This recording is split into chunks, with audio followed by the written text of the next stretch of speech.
We are back, guys, and I have seen Creed 3. It is a solid film.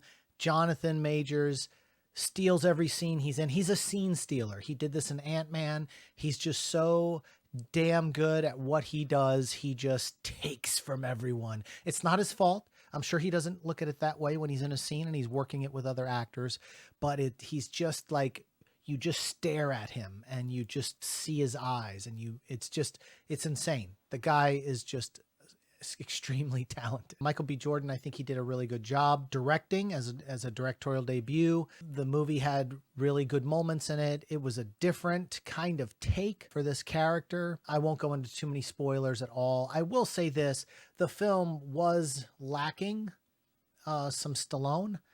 There were moments where you thought the phone would ring or he would show up to help, and it just didn't happen. The film lacked the orchestral score that has made the franchise. There was a lot of hip hop in it, rap songs and stuff, you know, dropping the N word. Like for me, I'm like, I mean, I get it because it's not Rocky. It's not, you know, like a white dude growing up in Philadelphia and all that kind of stuff. This is a different film altogether. And all of these Creed films have been from a different perspective of life. And I get that.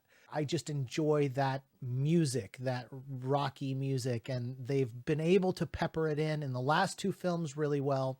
And this one, not so much at all. Fight choreography was pretty good in this one. I don't think this film is as good as the first two movies, but for most sequels, by the time you hit 3, you know, you either knock it out of the park or the movies start to do like this and go down. And that's where I feel like this movie is now. I think it's going to do probably 60 million, maybe 60 million plus over the opening weekend. Tessa Thompson was great. The little actress that played the other deaf character in it was great.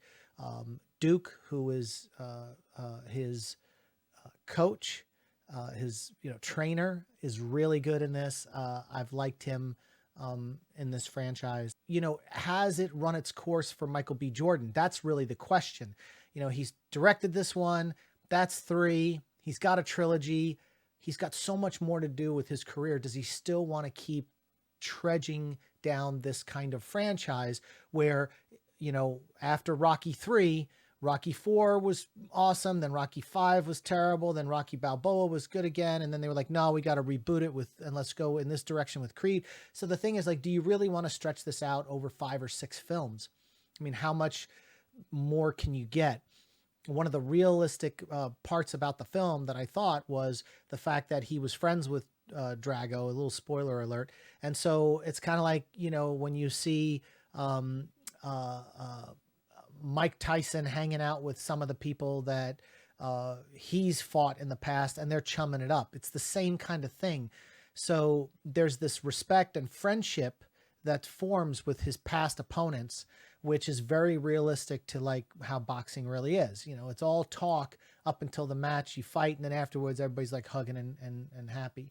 The one thing that I will say is that Jonathan Majors had a really great character arc and a completed character arc that was a redemption story for him. So for me, like, just making someone a villain like Clubber Lang in Rocky 3, or Drago in Rocky 4.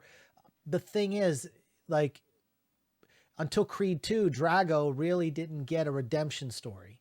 Like, he was a bad guy till the end, and that's just really what it was. With this one, you had a character like Jonathan Majors, and he was bad guy. You understood why he was bad. He got what he wanted, and then it became full circle, and then it kind of left off where, like, okay, I like this guy. So yeah, I mean, I think, like, for me, showing characters have full circle arcs within a film are great. Michael B. Jordan had his own where he had to come full circle. And, I don't like bad guys, for the most part, being left at the end of the film being bad guys, unless they're really bad. So what did you guys think? Creed 3, I think it's going to do really well. at the box office this weekend. Like I said, 60 million plus is what I'm thinking. We'll see how it shakes out. But I think this, unless they bring Stallone back for one more movie to be in his corner for some reason, I just don't see a reason for Michael B. Jordan to keep making these films.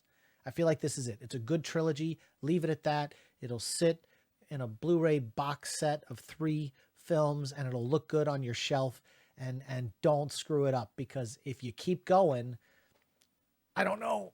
I don't think you can find better character other than Jonathan Majors, and other than Drago's son, and then other than, you know, the guy that was in the first film, the character that was in the first film. I don't think you can find better. So anyway, that's that.